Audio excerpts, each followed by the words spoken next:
Olá, chicos e chicas, que tal? ¿Todo bien? Sejam bem-vindos a mais uma classe de espanhol. Vamos estudar? Olá, galerinha, tudo bem? Eu sou o professor Daniel Araújo, professor de língua espanhola. E nós estamos iniciando, galera, mais um ciclo, mais uma jornada acadêmica aí, né? Vocês estão se preparando. Esse ano é ano decisivo na vida de vocês, ano de passar no Enem. E a novidade, galerinha, é que nós temos, né, o nosso guia metodológico. Vamos estar trabalhando, né? Eu estou com o meu aqui e você pega o seu aí. Se você ainda não pegou o seu livro, pausa esse vídeo, né? Se você estiver assistindo pela internet, se não, corre lá rapidinho, dá tempo, pega o livro e vem para cá, né, para a gente iniciar mais uma aula. Então a gente vai trabalhar com algumas questões da língua espanhola, né? Quem optou pela língua espanhola, claro. Também teremos quem optou pela língua inglesa, vai também, né, acompanhar as aulas de inglês. Mas o interessante é que vocês acompanhem, galera, a aula das duas línguas estrangeiras, porque as habilidades e competências são as mesmas, né? O que muda é o idioma, tá? Então vocês vão, a nossa base de hoje é na página 112, tá? E nós vamos começar com a questão número 1 mesmo aí do livro de vocês, tá? Página 112 é o livro verde, galera, não é o rosa, tá? Então vamos lá. Nós temos aí, né, um pequeno texto, né, um trechinho, um fragmento de um poema. Geralmente, galerinha, as questões de Enem, né, ela pode vir tanto com um textozinho pequeno, quanto com textos longos, né? E aí, a dica que eu dou para vocês, né, o conselho, é que quando for textos longos, né, vocês façam o quê, né? Vocês vão ler um enunciado, né, e vejam o que a questão quer, do que se trata. Porque senão você vai perder muito tempo, né? Imagina só você com um texto informativo aí que tem milhares de informações, né? Ali para você traduzir, você ficar ali naquela jogada de gramática, tradução, lê, traduz. Aí você vai acabar, né, perdendo tempo, porque o Enem, além do seu conhecimento, galera, é você também saber otimizar o seu tempo, né? Você resolver as questões com objetividade, né? Ou seja, você tá ali, você tá para acertar as questões. A reflexão vem depois, né? Claro que cada questão traz esse lance também de fazer a contextualização com a função social, mas qual é o seu objetivo nessa prova? É acertar o maior número de questões possíveis, né, para você fazer uma boa pontuação e ingressar aí no curso que você quer. Então você tem que fazer também com inteligência, com a administração do tempo, toda essa questão emocional também do seu lado. Então olha só, nós temos um poemazinho aí, né? Adelfos. Eu soy como la gente que a minha terra vinieron. Soy de la raza mora, vieja amiga del sol, que todo lo ganaron y todo lo perdieron. Tenho el alma de nardo, del árabe espanhol. Então, na tradução aí, né, eu sou como as pessoas, né, que a minha terra vieram, eu sou da raça moura, sou velha amiga do sol, que todos ganharam, que todos perderam, tenho uma alma, né, de nada, de árabe e espanhol, ou seja, toda uma linguagem conotativa, galera. Não adianta você perder muito tempo traduzindo as coisas aqui, porque a tradução, ela não é literal, né, ela não é pegar a palavra enxuta ali e jogar lá no Google Tradutor, aí você tem o significado. Não, né? Dentro do campo da semântica, ainda mais nos textos literários, que tem toda essa questão do enfoque conotativo, né? As figuras de linguagem, uma coisa está inserida ali, mas não tem, você quer dizer outra coisa, então você tem que ver, né, o que é que a questão quer. Então vamos ver qual uma abordagem aqui da questão. Nessa estrofe, o poeta e dramaturgo espanhol Manuel Machado reflete acerca, né? Então, observe que ele está cobrando aí no enunciado uma reflexão acerca de alguma coisa, né? Então, acerca de quê? Né? E aí temos as opções, né? Acerca da sua formação identitária plural, da sua condição nômade de seus antepassados, da perda sofrida com o processo de migração, da dívida do povo espanhol para com o povo árabe, de sua identificação com os elementos da natureza. Então, o que é que vale destacar aqui nesse enunciado, né? Olha só, né? O que é que a pergunta ela está querendo? Ela está querendo a reflexão acerca de alguma coisa, né? Então, para fazer esse tipo de questão, galera, né? A gente tem que voltar aqui no poema e destacar, né? E ver o que é que a gente pode extrair daí, né?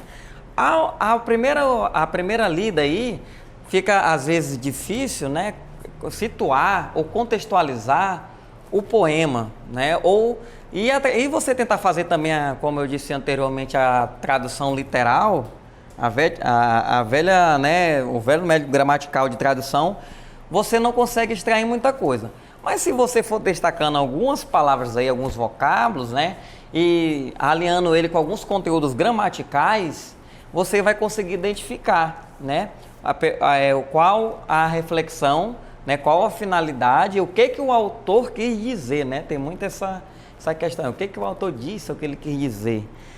Então, primeiro destaque aqui, ó, vai pensar esse vocábulozinho aí, como, né? Como, galerinha, dentro desse contexto aí, ele é uma conjunção comparativa.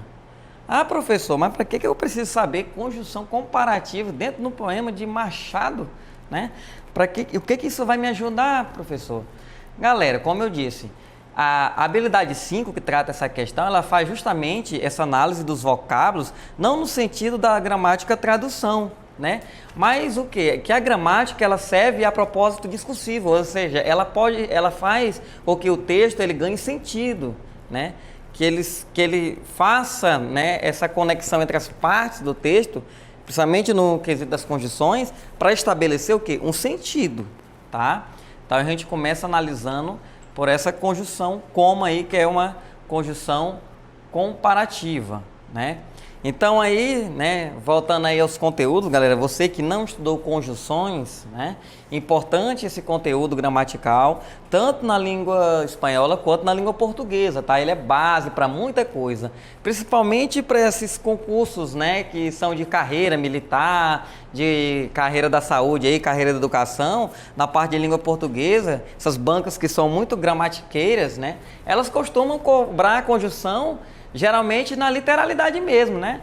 Ela de repente coloca uma questão lá que envolve análise sintática e pede para você trocar uma conjunção por outra, né? De modo que a frase, o texto ou a oração não perca sentido. Então eles costumam fazer essas jogadinhas com as palavras, né? Trocar uma conjunção pela outra, mantendo a coerência, mantendo a coesão, mantendo o sentido do texto, né? Então observe que a nossa conjunção como, né?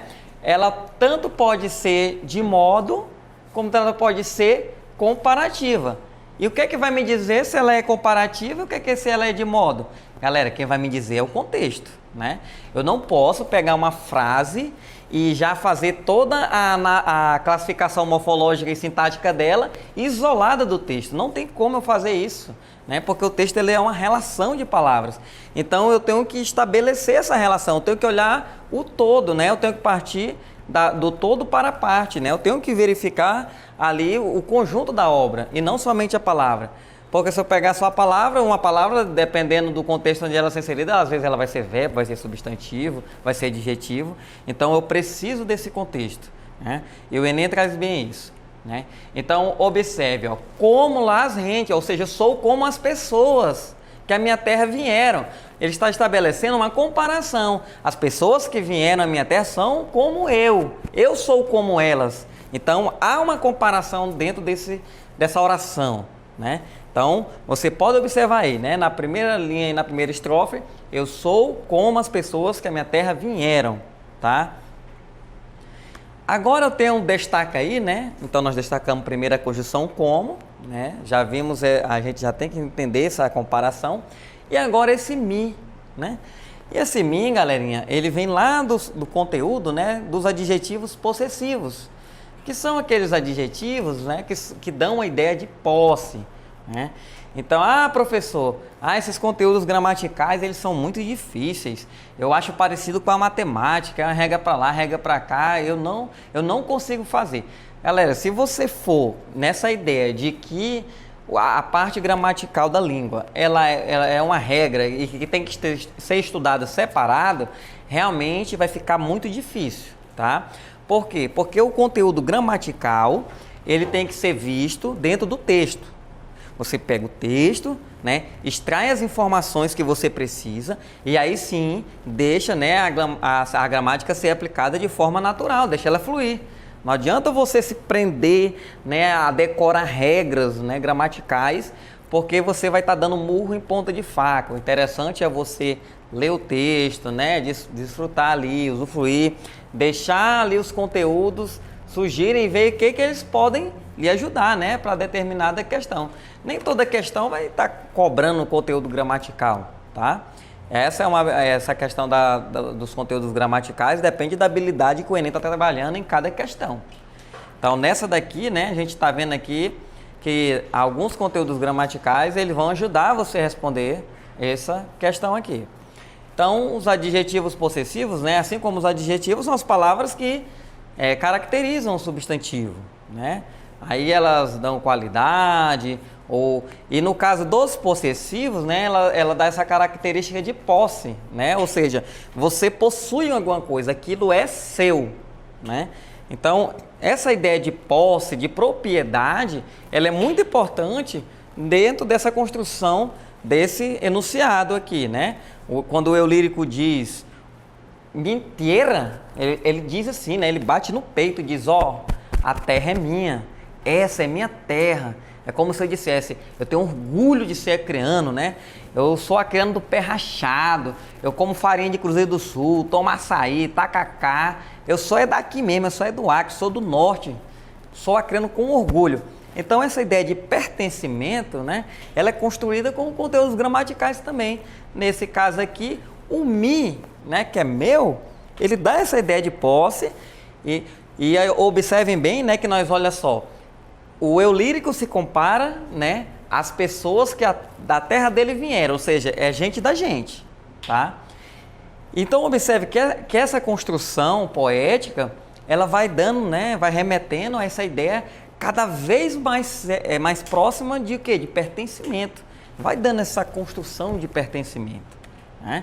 E aí aos poucos a gente vai aqui desenrolando essa questão, vai destrinchando, né? E aí, né, dentro desse quadro comparativo aí, nós temos alguns, né, adjetivos possessivos. Claro que você também pode fazer um adendo aí, estudar um pouco mais, né, ou relembrar sobre os adjetivos possessivos, né, galera? Vamos dar continuidade aqui, né? E aí, galera, nós temos também algumas construções verbais, né? Verbo ser, haver. Então, essas construções verbais, construídas aí no presente do indicativo, né? E observem que lá em cima ali, ó, depois de terra, né? Que é mitiera, vinheiro, né? Do tempo venir, do verbo venir, ou seja, de vir. Então, quando ele fala assim, eles vinieram, né? Quer dizer que eles vieram, né? Mas vieram está no presente? Não, né, galera? Vieram está do passado. Eles vieram, né, algum tempo atrás, né? Então, observe que essa questão vieram, e já mudamos agora com esses dois verbos que nós destacamos do presente, mostra ali uma relação entre o passado e o presente, confere? Então, essa relação, e olha só, essa relação ela vai construindo em cima de um pertencimento. Então, observe, essas pequenas reflexões, elas já estão quase nos levando, né, a resposta correta dessa questão. Então vamos continuar aqui, né? Então o verbo ter, né, verbo haver, a gente coloca algumas diferenças. Esses dois verbos, galerinha, são dois dos verbos mais controversos da língua portuguesa e que geram mais confusão, né? Porque às vezes a pessoa usa um verbo ter, né, no sentido de existir. E gramaticalmente na língua portuguesa isso não é correto, né? O verbo tener, ele dá a ideia de possuimento, de possessão, né? De posse, e não de existência. Então, as pessoas no dia a dia, né? Na língua informal, na linguagem formal, na coloquial aí, a gente usa muito o verbo ter no sentido de existir. Por exemplo, tem 2 anos que eu não vou lá no meu pai, né? As pessoas falam, tem 2 anos, já tem 2 anos. Não tem 2 anos, pessoal, porque não dá ideia de posse. Esse ter que a gente usa frequentemente no modo coloquial, dentro da gramática normativa, ele está incorreto, né? Porque o verbo ter não pode, né? Ele não pode se remeter nem à existência, nem a tempo transcorrido, né? Ou seja, tem 2 anos, não tem 2 anos, há 2 anos que eu não vou, faz, né? Então, nós temos que, claro que na linguagem falada, na oralidade, a gente se expressa da maneira, né, que é mais compreendido e entendido. Mas quando a gente vai transcrever isso, né, para o texto, a gente tem que ter essas atençõezinhas, né, aí para esses usos, tá? Então aí a diferença, né, um no uso de posse. E observem que justamente o nosso verbo ter aqui dentro do poema, né, ele justamente, olha só, tengo, ou seja, mais uma vez, né, o verbo no sentido de posse. Então já são duas palavras aqui que dão essa ideia de pertencimento. Tanto mi, né, mi terra, que é o pronome possessivo, o adjetivo possessivo mi, quanto o verbo tener, né, que é tengo, ou seja, tengo el alma de Nardo del árabe espanhol, ou seja, eu tenho a alma, né? Então essa ideia de pertencimento ela vai cada vez mais tomando forma. Tá? E aí vamos lá, né? De novo as alternativas. De sua formação identitária plural, de sua condição nômade de seus antepassados, da perda sofrida com o processo de imigração, da dívida do povo espanhol para com o povo árabe ou de sua identificação com os elementos da natureza. Agora vamos fazer aquele método, né, de eliminando as erradas. A gente vai vendo as que não tem nada a ver com, né, aquela que está mais longe do que aquilo que nós procuramos com a reflexão, né?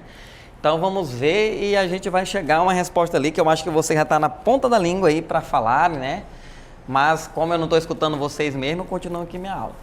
Então vamos ver, qual vocês acham? A letra A é a correta? É a incorreta? Parece com cara de correta essa A aí, né? A gente está falando de pertencimento, então vamos continuar da B ali.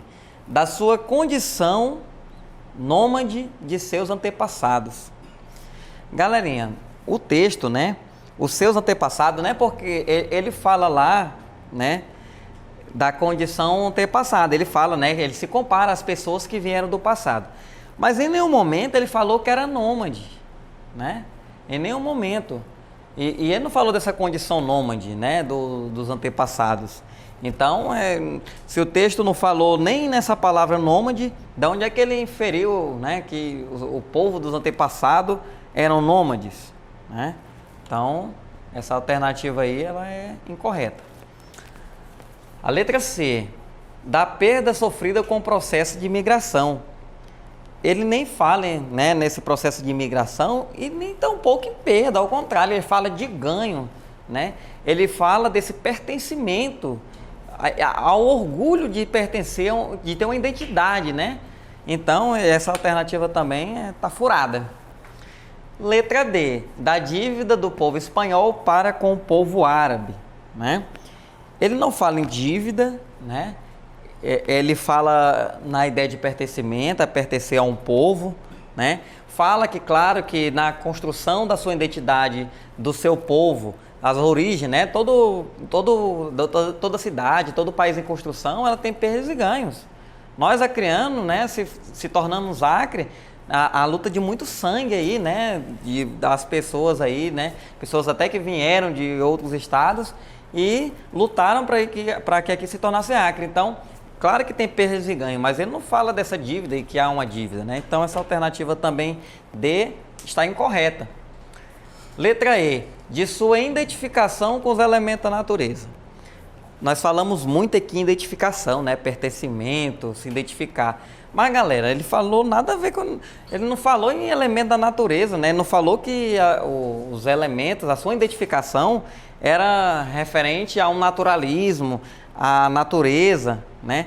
Não é porque ele citou sol, que ele citou esses elementos da natureza, que ele estava se comparando à natureza. Ao contrário, por isso que falamos que tem muita figura de linguagem aqui, né? Agora sim, galera, ficamos só com a alternativa A, que justamente se trata, né? Nós falamos aqui a aula inteira desse orgulho de pertencimento, formação identitária, né? Ou seja, esse identitário quer dizer identidade, ele tem orgulho de pertencer ao país, né? Às suas origens, ao país que ele veio, tá, galera? Então, essa é a nossa alternativa correta, né, galera? E aí, gostaram da aula de hoje? Espero que tenham gostado, né? Não esqueça de acessar a nossa plataforma e, né, tem sempre com o livro de vocês acompanhando. É isso aí, galera. Adiós!